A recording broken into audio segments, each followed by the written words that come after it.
السلام علیکم ویورز، اشرف cell YouTube channel میں آج ہم بہت ہی اہم اور حساس موضوع پر بات کرنے جا رہے ہیں۔ ہمارا یہ جو موضوع ہے اس کو آپ کہہ سکتے ہیں کہ 3 حصوں میں ہم بات کریں گے اس کے اوپر۔ ایک تو یہ کہ حماس نے پچھلے سال 7 اکتوبر کو طوفان الاقصی کے نام سے جو حملہ کیا تھا اسرائیل پر، کیا وہ حماس کی غلطی تھی اور اس کے نتائج کیا رہے ہیں، ہم اس کو ڈسکرائب کریں گے۔ دوسرا، ہم یہ ڈسکرائب کریں گے کہ گریٹر اسرائیل کا جو تصور ہے وہ کیا چیز ہے، کیا وہ کوئی خیالی پلاؤ ہے یا کوئی حقیقت ہے، اور اس کے پیچھے کیا عزائم ہیں صہیونی جو لیڈرز ہیں ان کے۔ اور تیسری بات جو ہم کریں گے وہ یہ کہ گریٹر اسرائیل کی جو سوچ اور اپروچ ہے اس میں اس کی ٹیریٹری میں کون کون سے لوگ اور کون کون سے ملک جو سے ہیں وہ شامل ہوتے ہیں۔ یہ بڑا ہی حساس ہے، بڑا اہم موضوع ہے مشرق وسطیٰ کے لیے، پوری دنیا کے لیے، اور خاص طور پر اسلامی دنیا کے جو سرکردہ ممالک ہیں ان کے لیے، اسپیشلی جو مشرق وسطیٰ کی عرب ریاستیں ہیں اور جو دیگر ممالک ہیں ان کے حوالے سے۔ 7 اکتوبر 2023 کو حماس کی طرف سے حملہ کیا گیا تھا اسرائیل پر، زمینی بھی، فضائی بھی اور بحری بھی، اور یہ بہت بڑا حملہ تھا۔ اس نے ایک طرح سے اسرائیل کے پورے ڈیفنس سسٹم کو مفلوج کر کے رکھ دیا تھا، اور ایک داغ بیٹھ گئی تھی پوری دنیا کے اوپر حماس کی کہ اب شاید حماس اسرائیل کو لے دے جائے گی، شاید اسرائیل کا انجام آن پہنچا ہے۔ لیکن پھر کیا ہوا؟ 7 اکتوبر 2023 کے بعد جو کہانی شروع ہوئی، دیٹ از اے ہسٹری۔ ہم نے دیکھا کہ اسرائیل کو ایک موقع ملا حق دفاع کے نام پر وحشیانہ حملوں کا، اور ایک سال کے اندر، یہ 7 اکتوبر 2023 سے آج میں یہ جو گفتگو کر رہا ہوں، آج 18 اکتوبر ہے، اور جس وقت آپ یہ ولاگ سن رہے ہوں گے 19 اکتوبر ہوگا۔ اس ایک سال اور آپ کہہ لیں کہ 1.5-2 ہفتوں کے درمیان اسرائیل نے تباہی، بربادی اور بربریت کی ایک انتہا کر دی۔ لیکن ایک بات ہے کہ یہ سارا کچھ کرنے کا موقع بہرحال دیا گیا اسرائیل کو حماس کی جانب سے۔ حماس کو کس نے کہا کہ وہ حملہ کرے، یہ بھی ایک کہانی ہے، الگ داستان ہے۔ اس ایک سال کے دوران اسرائیل نے کم از کم 42,000 فلسطینیوں کو قتل کیا، جن میں بڑی تعداد چھوٹے بچوں کی اور خواتین کی ہے۔ اس ایک سال کے دوران اسرائیل نے غزہ کو ملیہ میٹ کر دیا، لاکھوں ہزاروں ٹن بارود اس کے اوپر پھینک دیا، 26 ارب ڈالر کا اسلحہ، بمز اور بیرود غزہ کے اوپر اسرائیل کی طرف سے پھینکا گیا، اور غزہ کا 67% جو حصہ ہے وہ اس وقت بالکل زمیں بوس ہو چکا ہے۔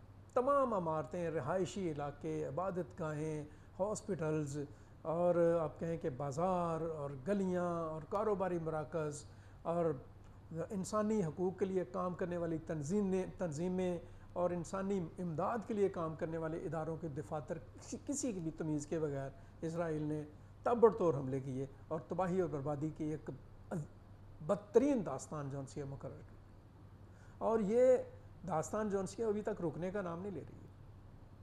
میں نے 42,000 کم از کم شہادتوں کا ذکر کیا، 17 سے 18 لاکھ جو فلسطینی ہیں غزہ کے رہنے والے، وہ بے گھر بے امان ہیں، اور غزہ میں نہ پانی ہے، نہ خوراک ہے، نہ بجلی ہے، نہ گیس ہے، نہ ٹرانسپورٹ ہے، نہ ادویات ہیں، نہ علاج معالجہ ہے، نہ طبی سہولتیں، کچھ بھی نہیں ہے۔ اور اسرائیل اس چیز کے اوپر بضد ہے کہ اس نے اس کو مکمل تباہ کر کے چھوڑ دیا۔ یہ ایک حصہ ہے اس ایک سال کی بربادی اور تباہی کا۔ اس کا دوسرا پہلو جون سا یہ ہے کہ اس دوران اسرائیل نے اسی فروری میں اسماعیل ہنیہ کو شہید کیا تہران میں۔ وہ مسعود پزشکیان کے حلف برداری میں گئے ہوئے تھے، تو ایک ٹارگیٹڈ میزائل حملے میں ان کو شہید کیا گیا۔ اور ابھی کل جو ان کی جگہ کے اوپر اس کے حماس کے رہنما اور لیڈر تھے یحییٰ، ان کو یحییٰ السنواری کو انہوں نے آپ کہہ لیں کہ شہید کر دی۔ اگرچہ یحییٰ السنواری جو ان سے بڑی دلیری کے ساتھ لڑتے ہوئے شہید ہوئے، اور جو ان کی پرسنالٹی ہے انہوں نے اسی طرح سے شہید ہونا تھا، 22 سال تک مسلسل اسرائیل کی قید میں رہنے کے باوجود ان کا جو عزم اور ارادہ تھا اس میں کوئی کمی نہیں آئی تھی. اور یہ جو طوفان الاقصی ہے اس کے وہ ماسٹر مائنڈ بھی تھے.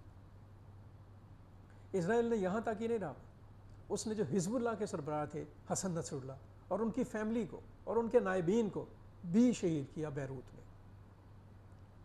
ابراہیم رئیسی جو ایران کے صدر تھے ان کا ہیلی کاپٹر حادثے کا شکار ہوا. ایک آپ کہہ لیں کہ مفروضہ یہ بھی ہے کہ اس میں بھی اسرائیل کا ہاتھ رہا ہے, اور اس سارے عمل میں اسرائیل کو امریکہ اور برطانیہ کی اندھی کھلی حمایت رہی ہے. اسلحہ, پیسہ, ہر چیز دیا گیا. اب یہ چیز جو سی ہے اس کے اوپر سوچنے کی بات یہ ہے کہ کیا یہ حماس کی غلطی تھی جو اس نے اسرائیل جیسے درندے کو چھیڑا اور پھر اس کے بعد اپنی ہی اور اپنے لوگوں کی تباہی اور بربادی کی داستانیں رقم کروائیں, اور اس تباہی اور بربادی کی داستانوں کے اندر سے جو ایک کہانی اٹھ رہی ہے وہ کہانی اٹھ رہی ہے گریٹر اسرائیل کی. اب اسرائیل جون سا ہے اور اس کی جو صہیونی جو شدت پسند ہیں وہ بڑی آپ کہہ لیں کہ تیقن کے ساتھ, بڑے یقین کے ساتھ یہ ڈکلیئر کر رہے ہیں کہ اب ہم گریٹر اسرائیل بنائیں گے. یہ گریٹر اسرائیل کیا ہے؟ ان کا یہ خیال ہے کہ دریائے نیل سے لے کر نہر فرات تک کا جو علاقہ ہے, درمیان کا سارا علاقہ, وہ گریٹر اسرائیل کا علاقہ ہے. اس علاقے میں اسرائیل کی سلطنت قائم کی جائے گی. اور میں آپ کو بتاتا چلوں کہ اس علاقے میں جو ملک شامل ہیں ان میں فلسطین تو ہے ہی, ان میں لیبنان ہے, ان میں اردن ہے, عراق ہے, ایران ہے, شام ہے, مصر ہے, ترکیہ ہے اور سعودی عربیہ ہے. اور صہیونی جو آپ کہہ لیں کہ فلاسفرز ہیں یا ان کے جو حلقے ہیں وہ یہ بھی کہتے ہیں کہ ہم مکہ اور مدینہ اور صحرائے سینا اور کوہ طور ان سب علاقوں کے اوپر قبضہ کریں گے اور اسرائیل کی حکومت اور ریاست کو قائم کیا جائے گا. وہ لوگ یہ بھی کہتے ہیں کہ یہ ہمارے مذہبی عقائد کا حصہ ہے, یہ ہمیں بائبل نے بتایا ہے, یہ ہماری سلطنت ہے, اور وہ اس چیز کے اوپر بہت افرم ہے. اگرچہ باقی دنیا اس کو کہتی رہی یہ ان کی ہیلوسینیشن ہے, یہ ان کی خام خیالی ہے, یہ ان کا پاگل پن ہے, یہ ان کا خیالی کلا ہے. وہ آپ کہہ لیں کہ جو ڈپلومیٹک لوگ ہیں وہ یہ کہتے رہے کہ دیکھیں شام ایک طرف ہے, مصر ایک طرف ہے, ترکیہ ایک طرف ہے, اردن ہے, لیبنان ہے, ان سب کے ساتھ ایون سعودی عرب ہے, یو اے ای ہے, ان کے ساتھ تو اسرائیل کا کوئی پنگا بظاہر نہیں ہے. لیکن اسرائیل کے جو اسرائیل کے ماسٹر مائنڈ ہیں, جو اس کے برین ہیں, وہ اس چیز پر یقین رکھتے ہیں کہ ہم نے گریٹر اسرائیل بنانا ہے, اور اس میں بہت کلیئر فوکسڈ ہے. اچھا وہ تو کلیئر اور فوکسڈ ہے گریٹر اسرائیل کے لیے درائے فرات سے نہر وہ کہہ لیں درائے نیل سے فرات کی نہر تک, لیکن کیا جو اس کے اپوزٹ ہیں کھڑے لوگ یعنی مسلم ممالک جو ان سے ہیں, خاص طور پر مشرق وسطیٰ کے جو مسلم ممالک ہیں, سعودی عرب سے ترکی تک اور ایران سے مصر تک, یہ جو ملک ہیں کیا یہ فوکسڈ ہیں اپنے بچاؤ کے لیے, اپنے آپ کو محفوظ رکھنے کے لیے, اپنے آپ میں اپنے اندر ایک اتحاد اور ربط پیدا کر کے اپنی طاقت اور قوت کو بڑھانے کے لیے, اپنی جغرافیائی جو اہمیت ہے اس کی بنیاد پر دنیا میں اپنے وجود کو منوانے کے لیے, کیا ان ممالک کی طرف سے کوئی ایسی کوشش ہو رہی ہے کہ یہ امریکہ اور برطانیہ کو کنونس کریں کہ اسرائیل دراصل ایک بہت ہی خطرناک درندہ ہے؟ کیا ان کی طرف سے کوئی ایسی سالڈ اور لاجیکل کوشش ہو رہی ہے, کوئی سفارتکاری, کوئی سیاسی, یا کوئی اپنے جسے کہہ لیں کہ دولت کے انبار کی مدد سے وہ کہیں پہ پریشر ڈال رہے ہیں, یا وہ چین کو, یا وہ رشیا کو, یا وہ فرانس کو, یا وہ جرمنی کو, جاپان کو, آسٹریلیا کو, یورپ کے تمام ممالک کو, یا دنیا کی دیگر جو برادریاں ہیں ان کو کنونس کر رہے ہیں کہ اسرائیل کو آپ اس کو لگام ڈالیں؟ اور ان تمام سوالوں کا جواب ابھی تک تو نفی میں ہے. ہاں باتیں بہت ہیں, بڑے بہت ہیں. ابھی ایران نے جو اٹیک کیا ہوا ہے میزائل کا, خطرہ ہے, خدشہ ہے, 99% خدشہ ہے کہ اسرائیل نے اس کو ریٹیلیٹ کرنا ہے, ایران کو نقصان پہنچائے گا وہ. اس کے جواب میں کیا اسلامی دنیا ایران کے ساتھ کھڑی ہے؟ کیا مڈل ایسٹ کے ممالک ایران کی سیکیورٹی اور دفاع کے لیے اس کے ساتھ کھڑے ہوتے ہیں؟ آپ اس کا جواب سوچ سکتے ہیں.